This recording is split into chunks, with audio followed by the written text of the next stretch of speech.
Jules, this is Ryan. Listen, on an airplane that's been hijacked. If things don't go well and it's not looking good, I just want you to know I absolutely love you. I want you to do good. So have a good time. Same to my parents and everybody. And I just totally love you, and I'll see you later. Bye, babe.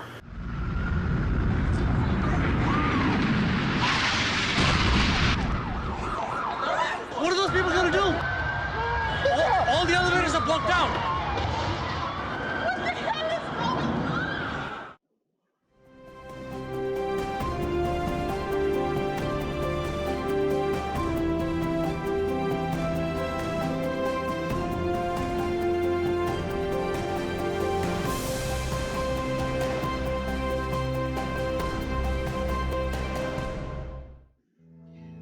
On the morning of Tuesday, September 11th, 2001, at 8:46 a.m., American Airlines Flight 11 crashed into the North Tower of the World Trade Center in New York City between the 93rd and 99th floors. At 9:03, United Airlines Flight 175 hit the South Tower between the 77th and 85th floors.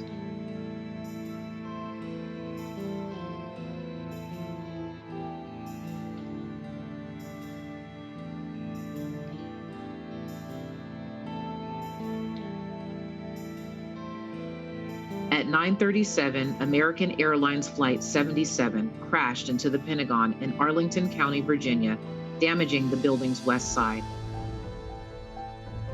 Then, at 9:59, the South Tower of the World Trade Center, structurally weakened by the impact and resulting fire, completely collapsed.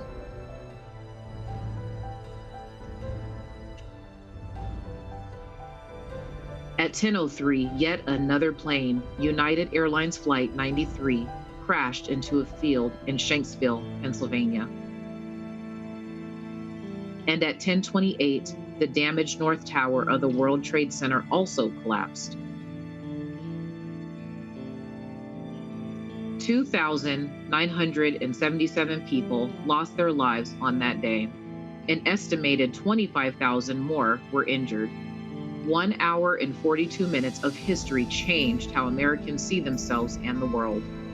It also changed the lives of those who serve our country, not just for those who lived it, but for generations to come. Good evening. I'm Erin Escare, and thank you for tuning in to Veterans Voices. Tonight, we are asking the question, where were you on 9/11?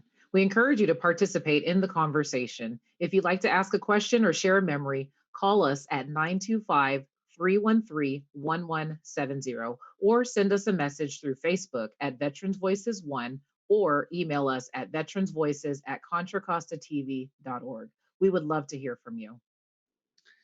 I'm Nathan Johnson. This evening, we will be discussing the events of 9/11 from the veterans' point of view. Our first guests are people whose lives were profoundly changed on that morning.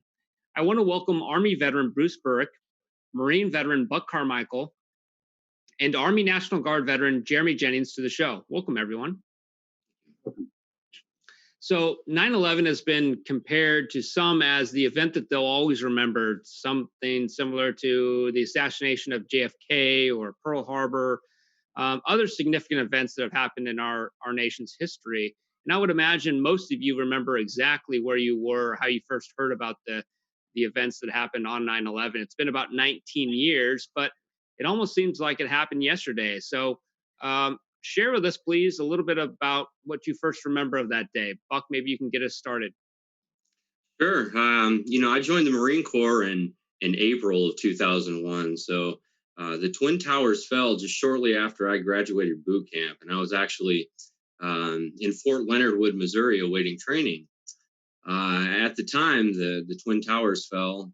I actually walked into what was called a duty hut.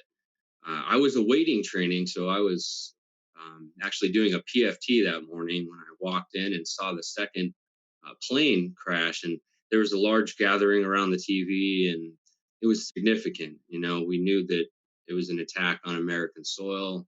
The mood was very somber. A lot of things changed that morning with how we all approached our service, because it was all of a sudden a service of wartime. And that was very significant to me. And obviously, the course of events changed very rapidly after that. Well, thanks, Buck, for getting us started. And I want to remind our audience that we want your participation in tonight's show as well.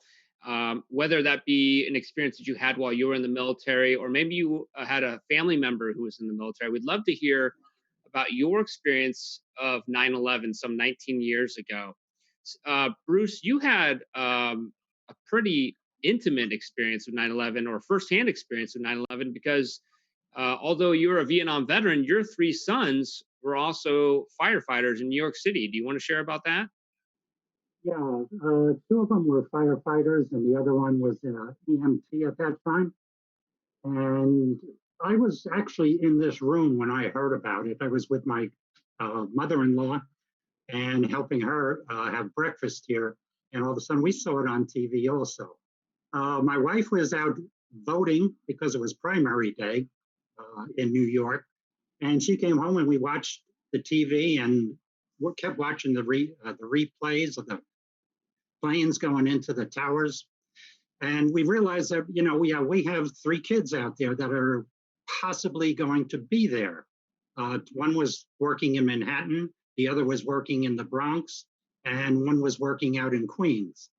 And so when we heard about all this, it really concerned us, especially when two of the towers had problems. And one of the sons got down there very early and actually witnessed one of the towers coming down. The EMT happened to be asleep and somebody woke him. He happened to be out at Breezy Point, our summer place. And they called him and he wakes up and just looks out the window and he sees all the smoke coming out of the wells because we can see it all across Brooklyn. So he runs and he gets his rig from Far Rockaway, Queens, and goes down to downtown Manhattan and gets very close to the buildings, about 4 or 5 blocks away. And he stops his rig, and as they get out, one of the towers comes down. Now, his duty then was just standing there, helping anybody that passed by. So, and then we had a third one in the Bronx, and he hadn't been sent down at this time.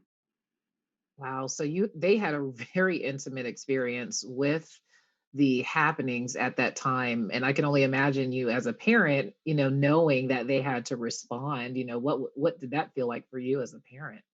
Yeah, your heart drops just if you're a parachuter, you know what that initial jump is, or in an elevator, your heart goes down. Yeah. And the other thing is we did not have cell phones. So communication didn't come until the afternoon. Right. So you probably had a long period of waiting, trying to figure that out. So I know we have, I believe we have a few photos of your sons that we'd love to show for those guys that were responding to the event that day. If we can go ahead and bring those up. Yeah, that's my oldest son there. Okay. He's coming off the pile. They were working probably at this point, because this is not the first day, this is probably the second day that he was there.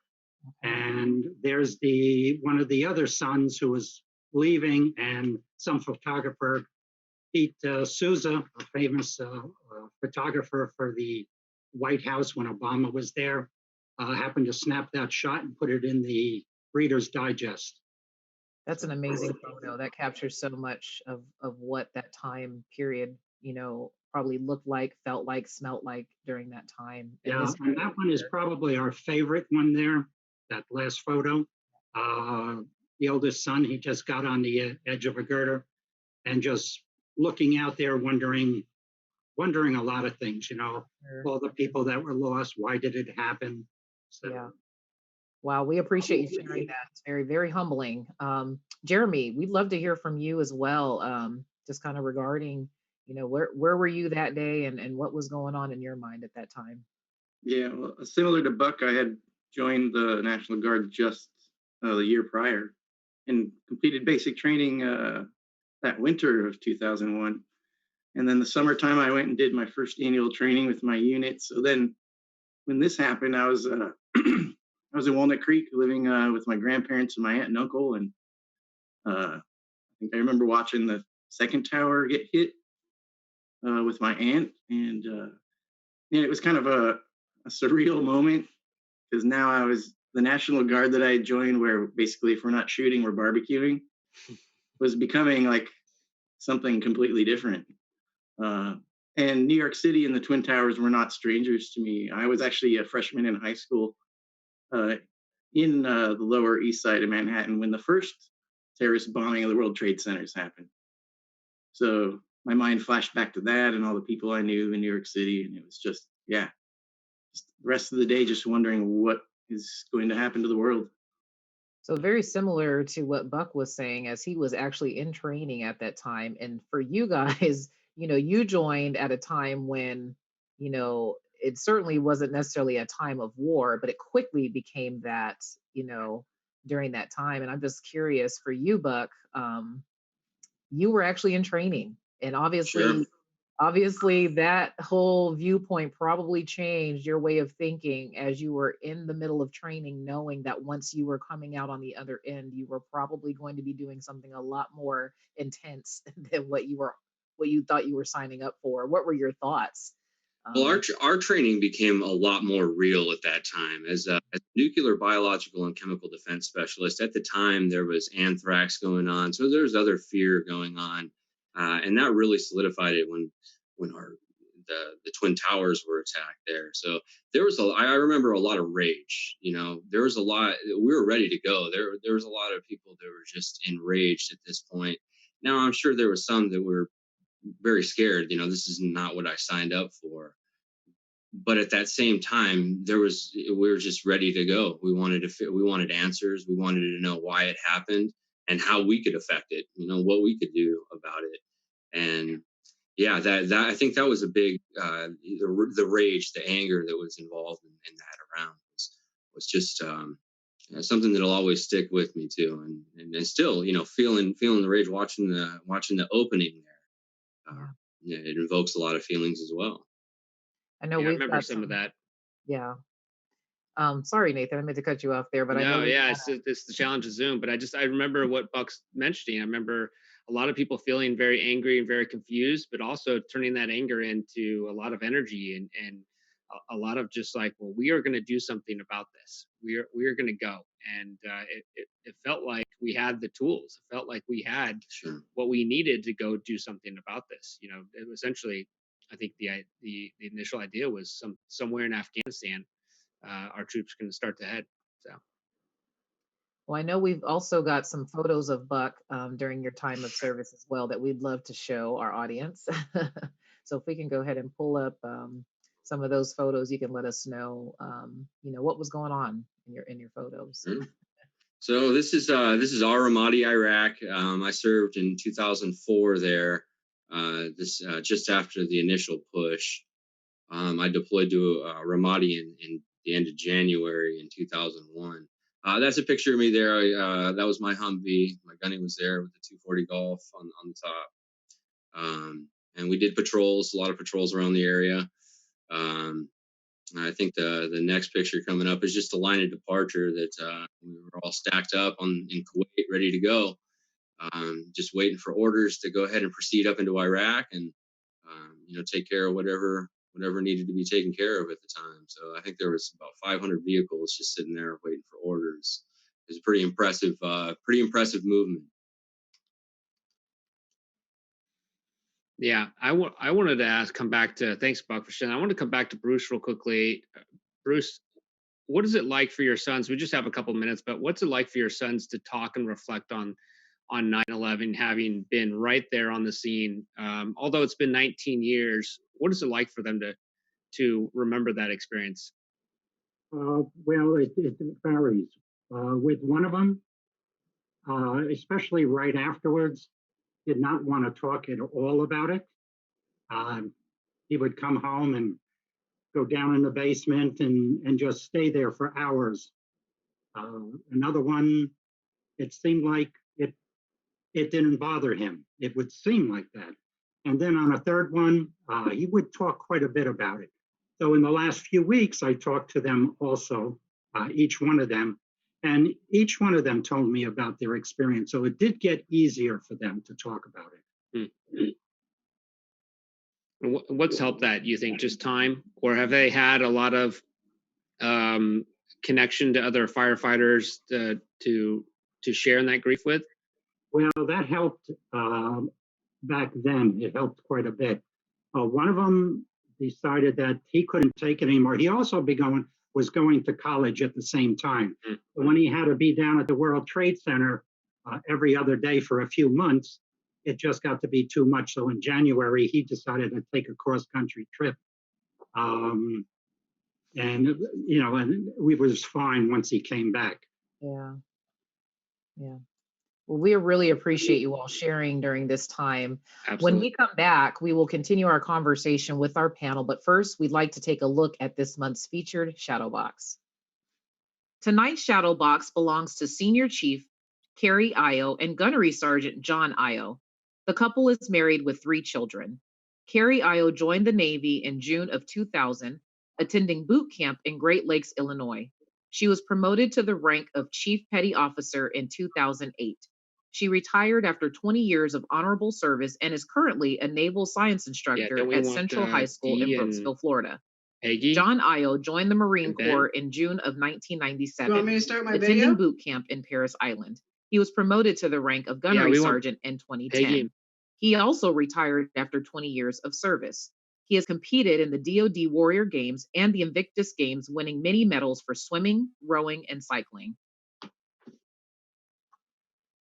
Welcome back. You want to be a part of our conversation? Please call us at 925-313-1170 or send us a Facebook message through Facebook at Veterans Voices 1 or by email at veteransvoices@contracostatv.org. We'd really love to hear your thoughts or your memories of 9/11 and add to this conversation.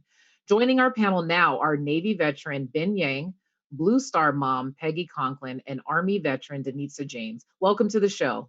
Thank you. So just as you guys saw in our last segment, and we kind of talked about, where people were when 9/11 took place, I'd kind of like to know, and maybe start off with you, Peggy, what were your memories of that morning? Oh, my husband and I, as usual, were getting ready for work. I went downstairs, turned on the news, of course, and what I saw was what I thought was a trailer for a movie. And it was one of the planes hitting one of the towers.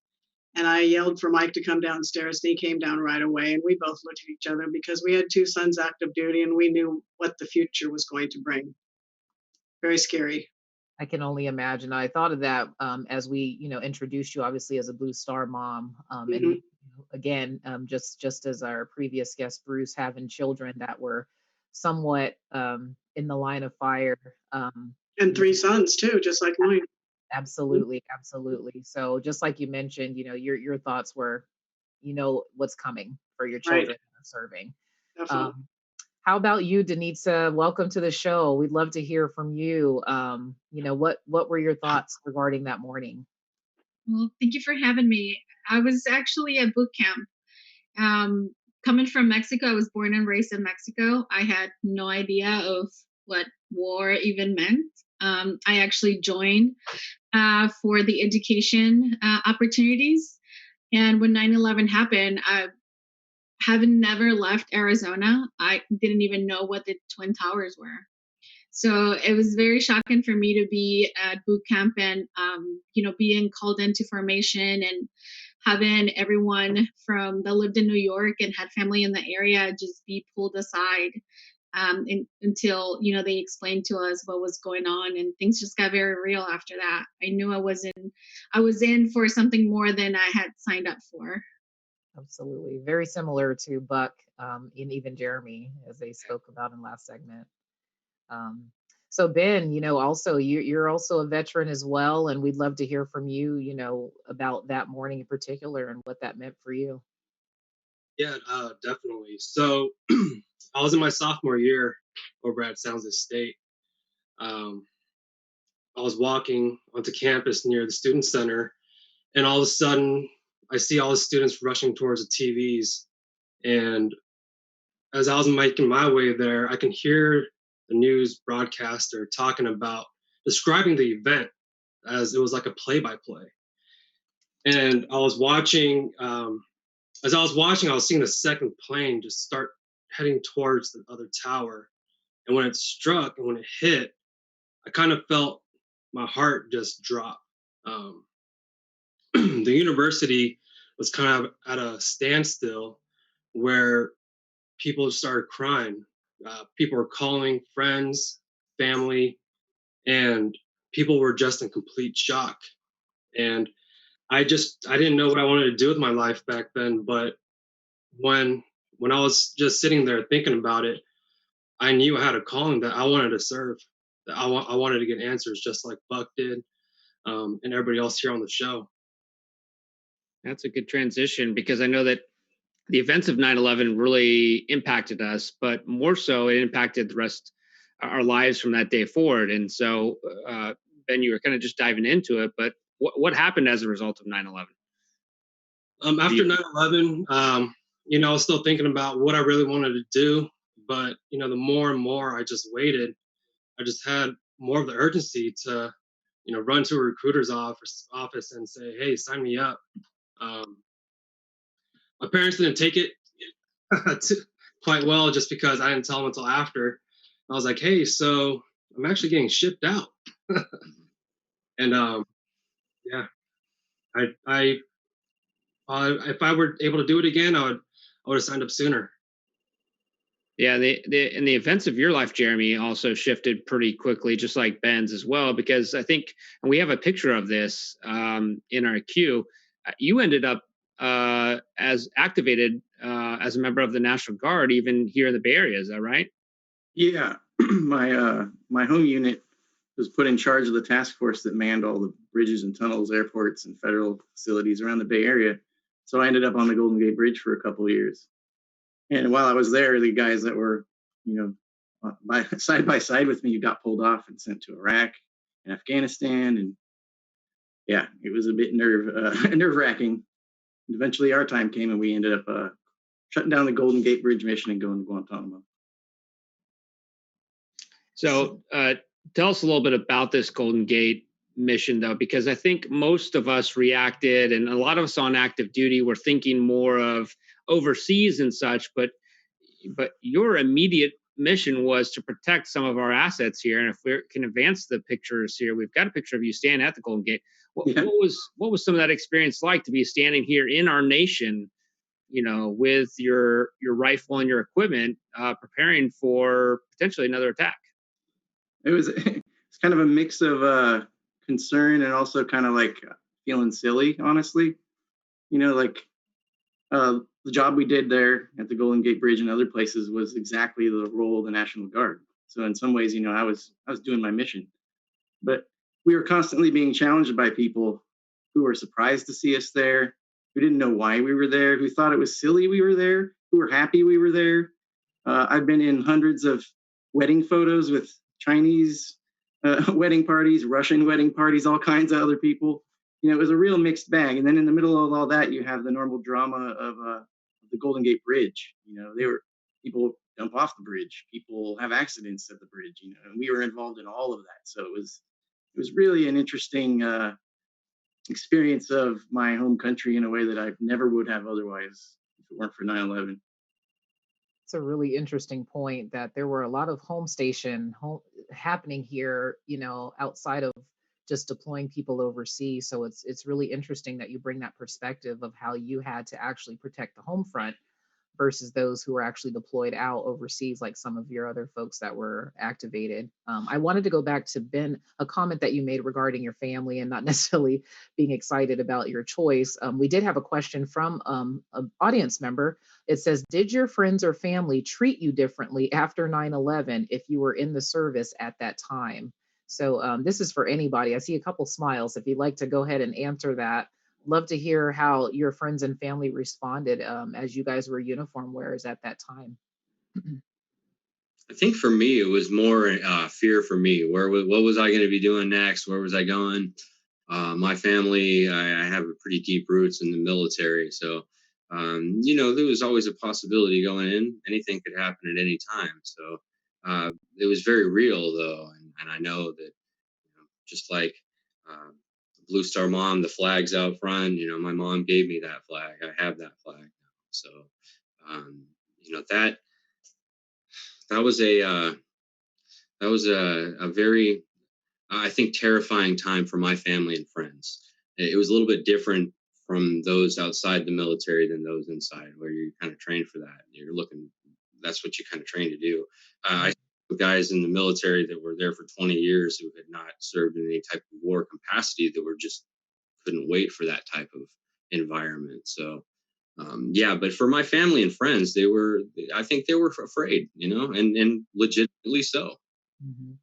I'd like to take it to Denitsa. We can show a few of your photos as well. But you had mentioned, you had come from Mexico, and then grew up in Arizona, and this was totally foreign to you as far as the whole attack in New York. And I can only imagine then for your family, that was probably just as foreign for them as well. If we can go through your pictures as well, maybe describe what was happening in your photos and just kind of talk about the response of your family and friends as well. Yeah, for me, it was almost the opposite, to what Buck was talking about. Here in this one, this was in 2005, we were in Iraq and I was a gunner. I was one of the very few females to be gunners doing escort missions.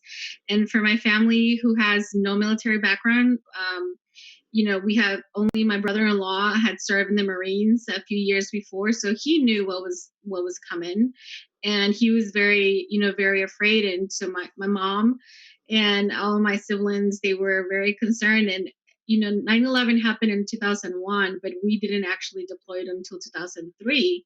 So it was several years later. So it was a long time where we didn't really know what was going to happen.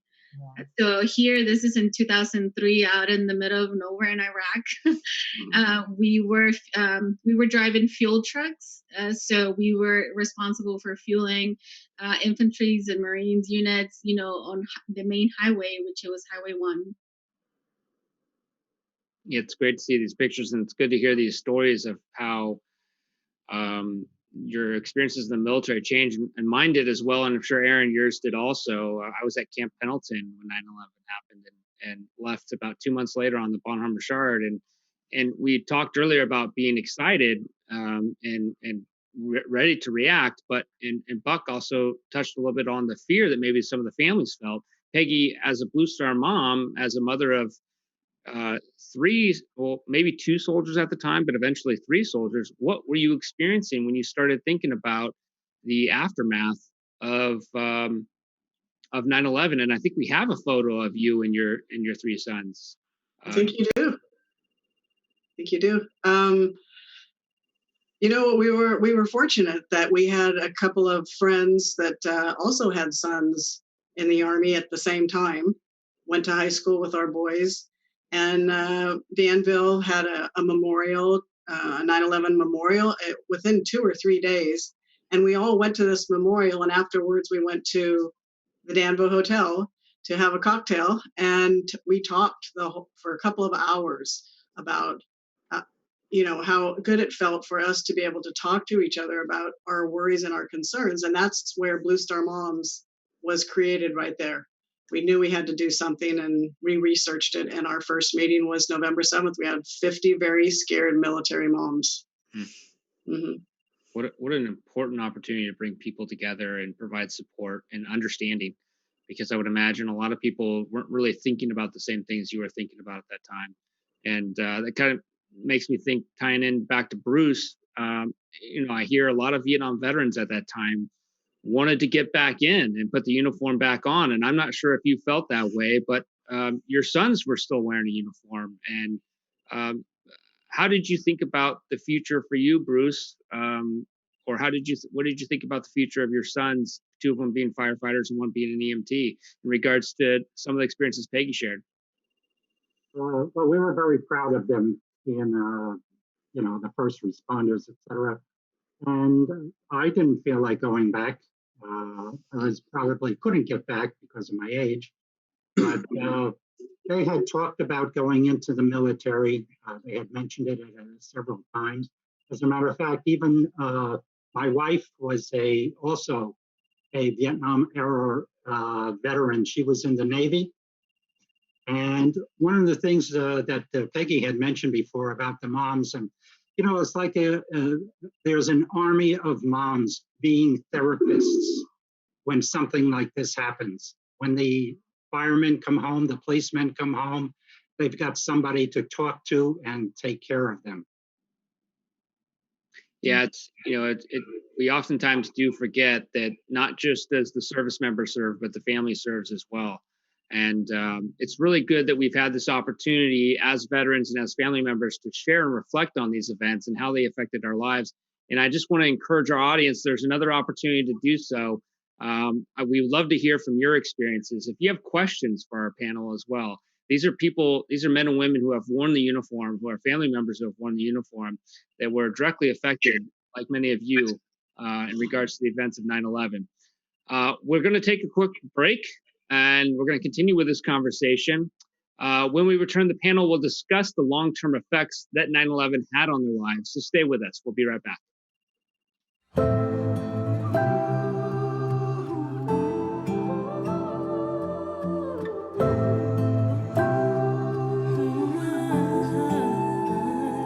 I can see the panic in your eyes, and I know you can see it in mine. We've been through some crazy things before, but nothing like this. I've always got a lot to say, but this has left me nothing but afraid. And I've got one thing I'm holding on to, and it's your hand. 'Cause I believe together we'll get through this. Together, no matter what it is. There's no valley too deep, no river too wide, no mountain too steep. We can climb together, we got all we need. Together, just watch and see. We're gonna make it come what may. Nothing can break us if we stay together. Welcome back. We're talking about the terrorist attacks of 9/11. Happened just over 19 years ago. Very difficult conversation to have, but I really appreciate our guests, many of them veterans, some of them family members of service members or firefighters that were on the scene that difficult day. We want to welcome you to contact us, though, with your comments and your memories. Call us at 925-313-1170, or send us a message through Facebook at Veterans Voices 1, or email veteransvoices@ContraCostaTV.org.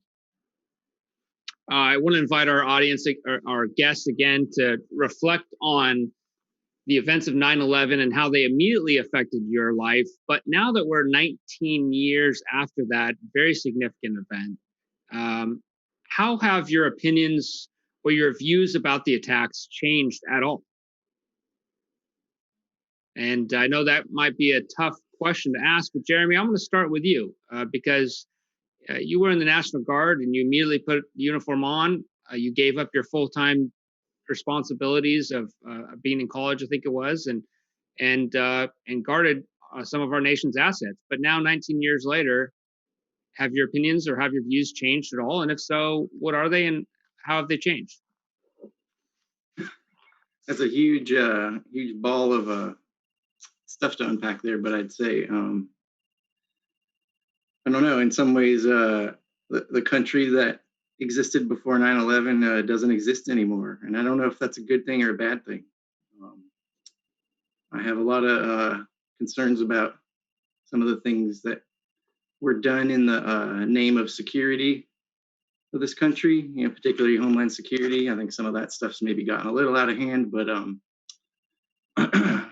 I really I really just want to see the troops come home, and just close Guantanamo and just, we just got to take care of ourselves, I think, more than anything. Got to take care of ourselves. Yeah, I think that's a very truthful perspective. Thank you for sharing that. And I understand that maybe some people may agree or disagree with you. I'm curious about your comment about troops coming home. I know that Iraq and Afghanistan, and I'm opening up this to anyone. Iraq and Afghanistan the wars there resulted from our response to 9/11. And I think Afghanistan at this point as one of our longest wars that we've fought in. How does that affect your participation in that, in the Iraq War, Buck or Jeremy or Dee, having been there? Sure. I think for me, it's always been important to separate what should have been there or not to what we're doing now. I always felt like, if we're going to pull troops out, I always felt like we got to get the job done. We can't just leave it in an array. What happened with ISIS, and that part of it, with me being in Ramadi, a lot of Ramadi was destroyed after we left because there was a gap to fill, and it was filled by a terrorist organization. And, unfortunately that happened. So I kind of look at it, whereas I don't really care whether or not we should have been there or not. What is the job done? And that's what I always kind of reflect on is did we complete what we set out to do? And I completely agree with Jeremy. I believe a lot of decisions that are made are based on the fear. Before that, I don't know that our culture and society was necessarily engulfed in the type of fear that it was after 9/11. And I think a lot of policy and a lot of decisions were made based on that fear and that security, to feel secure. So I completely agree with you on that, Jeremy. Well, I thank you both. And as many of our audience knows, we don't have an agenda here on Veterans Voices. So we're not sharing this with any type of specific message. This is the honest opinions of veterans who have experienced 9/11, who have served their country overseas as a result. And Dee, you've been there a couple of times. And so I don't know what your reflections are now, 19 years later. But if you share the same reflections, maybe you could go into a different topic in regards to what should the men and women in the military today take away from that day on 9/11? So yeah, I was there in 2003 and again in 2005, 12 months each deployment. And I gotta say, when that time happened where they pulled the troops from Iraq, and everything was returned back to the Iraqi forces, there was a feeling of what were we there for? So many perished, and there was just so much change, and it brought conflicting feelings. But also at the same time, for me, I've always, ever since I left the military, I've been a military advocate for families, for veterans, for the families of the fallen. And it just made me continue to serve, even I was no longer in the military. I have a niece and a nephew, a niece currently an AIT in the Army and a nephew in the Marines.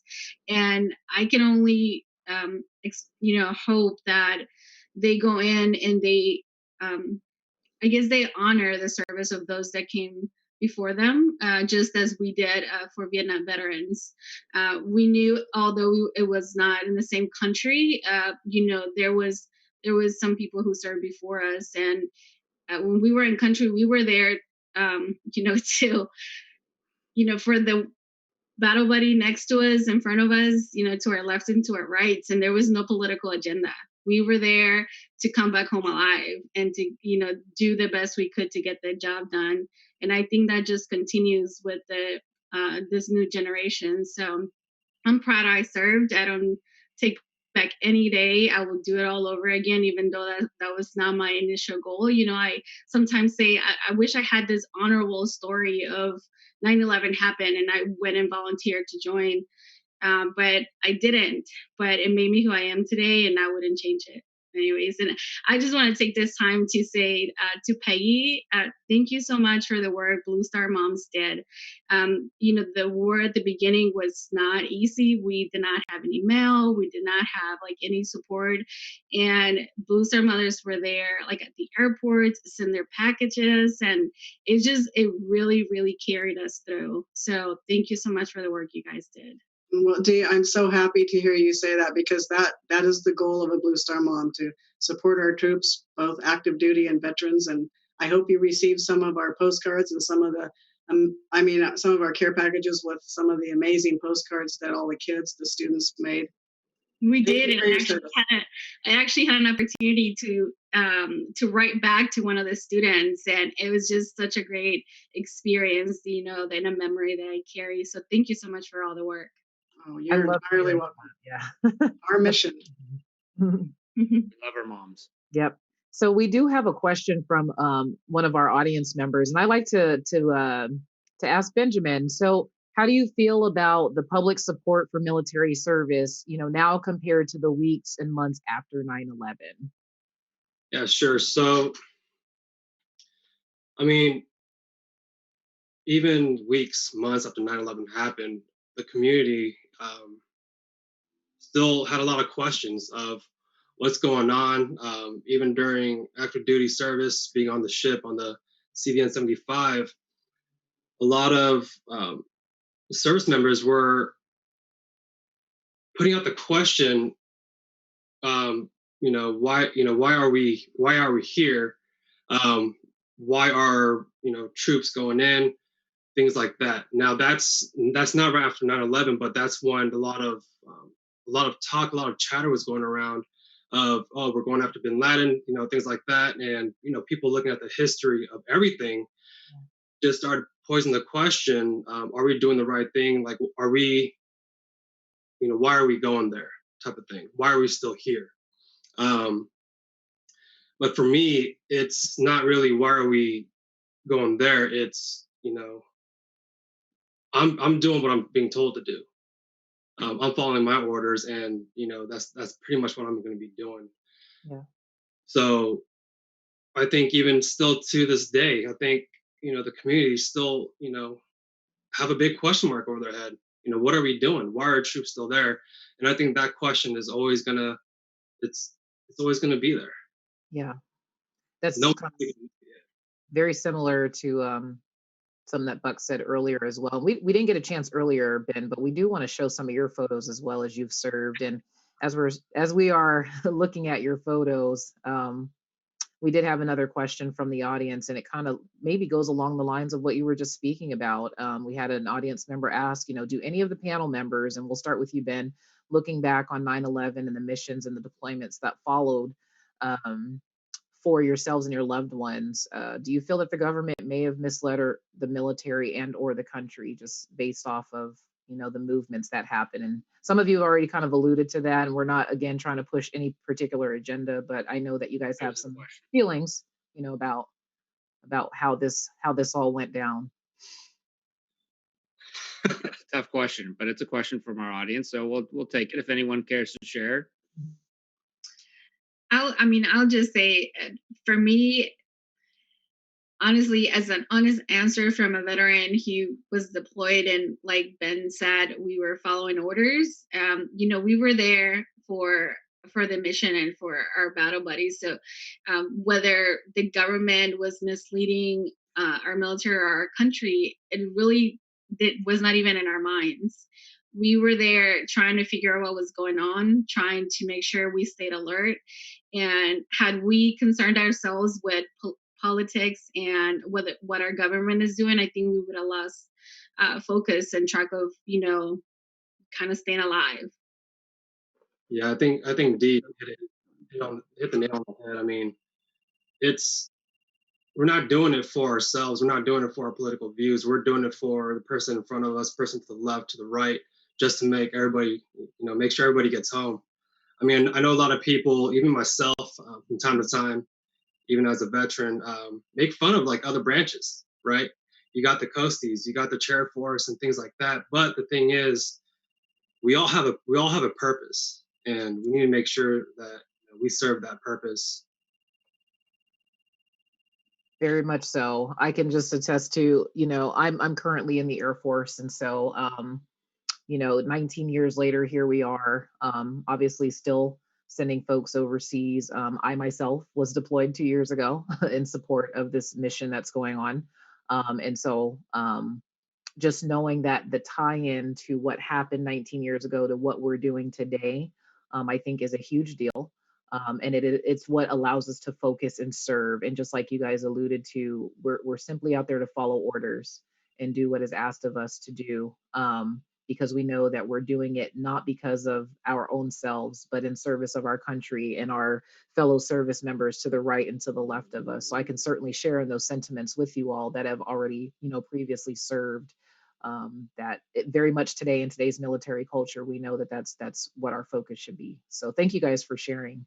So And I do want to, I'm sorry, if we have time, I just want to say real quick that now being out of the military, I have the time to actually look into what our government is doing moving forward for our current military. And I have time to, be an advocate or, for whether what they're providing enough resources or not, or where our military policy is going. But now that I'm out of the military, I have the time to do that. In hopes that it helps everyone else that is currently serving. So I know that we also have a photo of our very own Nathan from his time of service. If we can show that too, Nathan, how about you share with us? It's 19 years later for you, and you once upon a time you were wearing that Marine uniform, and just like you said earlier, you were at Camp Pendleton at the time that this all happened. So love to that's hear. a picture of me and my buddy Dallas Green. We're in Kuwait. This is before we invaded Iraq in 2003. So as you can see, Kuwait's a pretty ugly place. It's just sand and sand dunes. It's really hot. The Kuwaiti people are great, really nice people. The country of Iraq was actually a really beautiful country. It actually reminds me a lot of the Central Valley. It's very green in certain places. Of course, it's a third world country, but very beautiful women in Iraq. They work incredibly hard. I have never seen women work so hard in my life as I have in Iraq. So thank you for sharing that picture. It certainly changed my life. And not only did it change my life in the military, but because I served in the military, it then led me to serve with the Vet Center program. And then from the Vet Center to Contra Costa County. So it changed my entire life, not just my 4-year career, which I'm very grateful for, because I don't know, I would have ended up doing something else, probably really cool, but maybe not as meaningful as this work now. So I really feel for the people who suffered that day, but I realized the ways that I benefit from 9/11, and then it led me into such a great career helping people. And I wonder, Bruce, if I could just finish with you, how not only was New York affected that day, but other communities like Washington, D.C. and Pennsylvania, but how has, and we maybe have about 30 seconds here, how have those communities continued to feel supported by our nation? Do they feel that we've forgotten about 9/11, or do we continue to show that day is still significant to us? I think that's the fact that it is very significant, and we got to remember that it could happen again. And I came from a period of time when you had to be drafted. Nowadays, we've got volunteers, and I see some great volunteers right in front of me, and I thank them. Thank you so much for sharing. We hope that our conversation tonight has shed some light on the veterans' view of 9/11. And now we invite you to hear a veteran's voice. So this month, Veterans Voices correspondent Noga Kessler talks with Army veteran Adam Williams.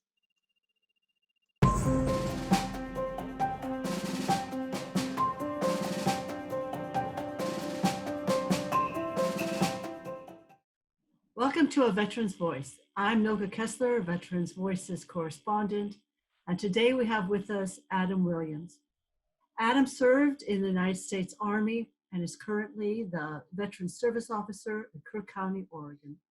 Adam served from 1999 to 2006 as part of the 10th Mountain Division and deployed to 3 tours, 1 to Kosovo and 2 tours in Iraq. Welcome, Adam. Good morning. Good morning. Maybe we could start with sharing a little bit on how you got to join the military, a little bit about your military experience. Sure. I grew up in Pennsylvania. I grew up shooting and, competed with shooting and wanted to work into the military and try to get on one of the shooting teams. So I figured the best way to do that would be through the infantry. Even though I could have went to just about anything, I chose that. And my family thought I was crazy for doing it. So I went in the Army, soon found out that things were not all the way we always think it's going to be. And it was a culture shock, to say the least, coming from a very rural background. From there, my first year, I had a deployment to West Point to help train the cadets there. And shortly after that, we got the mission to Kosovo. While prepping for Kosovo, 9/11 happened. And we begged and begged and begged for our unit to go to Afghanistan. And unfortunately, since we were still slotted for Kosovo, they didn't let us. And we saw our neighbors go instead. There's always another plan. And after we got back from Kosovo, we ended up finding out through a lot of the rumors that we were getting ready for Iraq. We were going to be a part of the invasion. But we had a really unique mission for that, and that was going to be we were getting attached to a special forces unit. So we were a part of Joint Special Operations Task Force North, Task Force Viking, and from that we next place I found myself was in Romania, waiting for it to kick off. We saw the shock and awe campaign start there, and we moved in from the north and came down shortly thereafter. Spent about 6 or 8 months there and came home. During that time, we were doing some of the different normal cycle stuff, funeral details and training and such. After about a month of that, out of the 3-month program, I got a phone call that I didn't want to get. Our mission changed. We're no longer going to West Point. We're going back to Iraq. We went back for Operation Iraqi Freedom 2.5, as we called it. We were a contingency force after an April uprising in Sadr City. And that was our main thing that we focused on when we went there. We arrived, June of 2004. And within a month and a half, we were in Sadr City in August. And that's when we took our first casualties, unfortunately. We were there for 4 months. We took the fight to them as infantry do. I got out in 2006 in February. They were slotted to go back for a third tour. And I said I was good, not want to tempt fate anymore. And that's when I left and went back to Pennsylvania. And after you got back, where'd you put your focus? Well, when I got back, I hadn't really adjusted to, you adjust to military life, you adjust to being back in the States just from deployment. Now I have to adjust to life. So I basically told my family I was going to be on vacation for the next 6 months. Mm-hmm. And I took on unemployment and actually ended up starting school a month in because I was bored. My focus was on business and security. Okay. The fall of 2006, I moved down to Columbus, Ohio, and got a job doing security work there. I was getting thrown in a lot of less than thrilling situations, and I pretty much had enough and lucked into my first role. I had found this job with the county because everybody, wants to work for, a public service like that because there was good benefits. And it was as a veteran service officer. And I'm like, well, this sounds cool. I have no idea what it is, but it sounds like a cool thing to try out. And luckily I got the job and found out how much help I was going to be giving them. In that state, we would do not only claims with the VA and appeals and such, but we would also be able to do emergency financial assistance. And as an individual, I could grant up to $2,600 on the spot. Food assistance, electric, rent, mortgage, whatever it was. And you can turn a person's life around with $2,600 very quickly. And I did that for a couple of years. And then I came on another opportunity, which I couldn't pass up. And that's when I applied to work for a congressional office as their veteran liaison. I did that for about 1.5 years. I went from working for one county to 15 counties, in just helping any problems that they would have had with the VA, with Department of Defense, it didn't matter. It was the congressman's voice. That's what I was using essentially, to get stuff done and take care of things. And he himself is a current one-star general in the Ohio National Guard. So he understood and had a passion for veterans as well, and highly supported them. Then I moved, and I took a big move because of a personal relationship, and moved to Oregon, entirely across the country, 2,000 miles, and struggled a little bit to find work. And then I got lucky again and became the veteran service officer for Crook County, where I'm currently at now. So would you say, Adam, that when you left the military and then started, what were some of the things you think that you learned through your military experience that you were able to carry on, that you wanted to carry on with you to where you are right now? One thing that's definitely come up and has been a very big drive for me is just service. Mm-hmm. Serving others. There's no greater feeling than being able to help someone. It's unimaginable. It's so indescribable just to see the look on their face with everything that's been happening in the last months with COVID and stuff, and the lacks of response in some areas, and lack of responses from community leaders. That's where I'm looking first, is how can I help that? How can I change that? And the only response I can come up with is by being a part of it. So as I move forward, I'm going to start looking at the different committees, within my city. And from there, start looking at possibly city council. And as that grows, look at possibly a state representative to help make better decisions, more common sense decisions, and just keep serving. I've enjoyed it over the years. I want to keep doing it. We'll see how it goes. Well, we look forward to seeing how it goes as well. And thank you so much, Adam, for coming and sharing with us. Thank you. Thank you. If you are feeling stressed or having negative thoughts, the Veterans Crisis Line can help.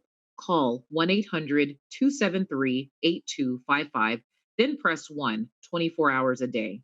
If you want to help people in your community in times of need, the Mission Continues provides opportunities near you. Find them at missioncontinues.org. Team Rubicon Disaster Response mobilizes teams to help in disasters. Learn how you can help at teamrubiconusa.org. Want to talk with like-minded veterans who can also help with veterans benefits? Join the Coffee and Conversation virtual meetup every Tuesday from 9 a.m. to 10 a.m. Email hmancata292@contracosta.edu or maurice.delmer@va.gov and ask for your invitation. Veterans Voices is brought to you in part by contributions from the Veterans Affordable Home Program, serving those who have served us, ensuring the American dream for our veterans. The Diablo Valley Veterans Foundation, dedicated to helping veterans near you. And a generous contribution from Ken and Pat Rochelle. To rewatch tonight's episode, check back on our homepage later this week or check your cable provider's schedule for rebroadcast times. You can also rewatch this episode and many others on our YouTube channel, Veterans Voices of Contra Costa. So be sure to subscribe. Our next show will air on Monday, October 12th, and we will discuss digital literacy. Be sure to tune in. To all our veterans and their families, thanks for watching and have a great evening.